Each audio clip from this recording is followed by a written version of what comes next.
What I always say is when we're doing the stand-up drill, when we're doing feet on the pegs, when we're doing the one-hand drill, those drills are done for a purpose, and that is to be able to really pinpoint and recognize where your issues lie, right? So if you're doing that stand-up drill, anybody get arm pump?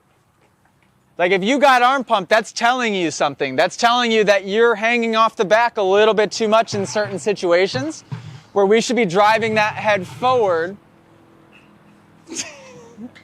Anytime that head comes behind the crossbar pad, guess where the weight goes? Goes right into your forearm. So think of it that way. So if you stand up and you're coming up that straight uphill and you end up even there, even though that doesn't look super far back, that's too far back with your head. You're going to be holding on with your arms. You're going to get arm pump. The more straight up and down that hill is, the further forward you have to be. My handlebars would almost be in my waist standing up, trying to come up some of these hills. That's how far forward I'd want to be to offset. Does that make sense?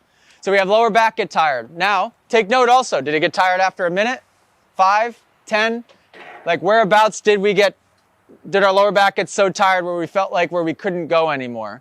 And then, huh? About 30 seconds. 30 seconds? Okay, fair.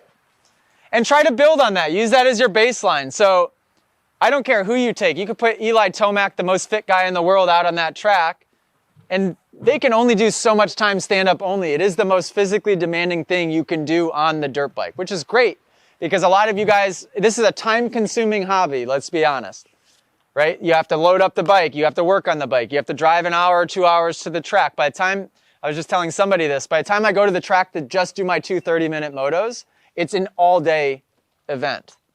So what that does for a lot of people is it's either, okay, I'm going to the dirt bike track today or I'm going to the gym today.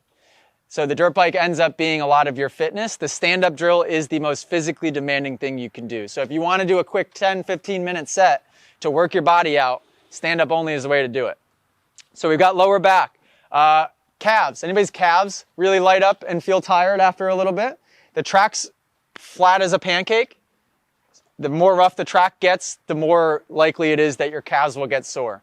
If that were a Southwick or something super sandy or rough even, just had rollers and braking bumps, calves get really tired because your ankle will flex more, your heel will drop more, and therefore your calves will almost get arm pump. Like you'll get calf pump like you would get arm pump. Let's see, we got calves. Anybody's bottom of their feet get tired at all? Was that a first time experience for you on the dirt bike, or have you had that happen? First time in a long time. Okay. 616, you raise your hand also? Do your bottom of your feet normally get tired or only when you do stand up? So that's a good one. Anybody else's bottom of their feet get tired also? That's a great one to practice. What that tells me is that means you're really working that foot, which is great. A lot of us are flat-footed because we've got boots on. We've got shoes with big soles on them. We've got work boots on. The best workout you can do, by the way, for the stand-up drill is go on YouTube, type in foundation training. It's a 12-minute workout.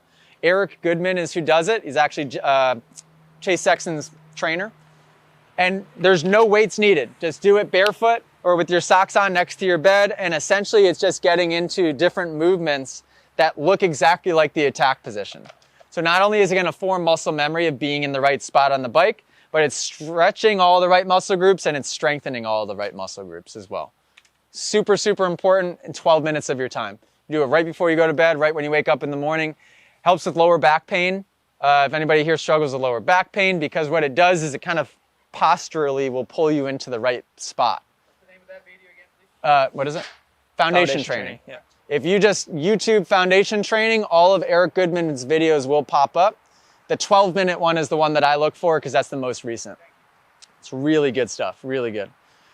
And what's funny is when I went to Jet and Hunter's house, guess what was on the YouTube as recently searched, and they do it every time before they get on the bike, foundation training. And I'm like, oh, all right, this makes sense. They're all doing it because it starts to form that muscle memory. When you watch me ride, you always see this, which by the way, that's your struggle, I think. 616, you're probably the best one here along with, there was a Cowie. Don't know where he went. Yeah, he went over there? Yeah. And you guys have different issues. So Cowie over there, that was pretty fast, has a footwork issue. You kind of look like Chris Canning when you ride. Do you know who Chris Canning is? Where it looks a little bit like a vet rider sometimes, where your back will hunch. I'm like right in It's a like cobweb. connected to you, all the way it? from that power line. It's following me.